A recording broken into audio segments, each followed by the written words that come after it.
নমস্কার, আমি সহেলি। আমার মিউজিক একাডেমি সপ্তসুর কলা কেন্দ্রের বার্ষিক অনুষ্ঠান অনুষ্ঠিত হবে আগামী 16ই ফেব্রুয়ারি রবিবার।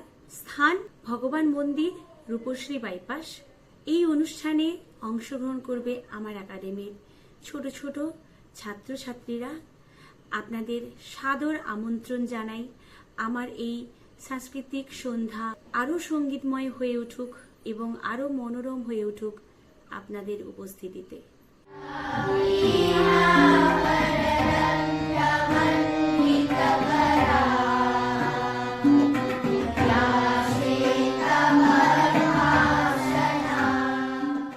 আপনাদের সকলের কাছে আমার বিনীত নিবেদন, আপনারা সবাই আমার এই অনুষ্ঠানে উপস্থিত থাকবেন। ধন্যবাদ।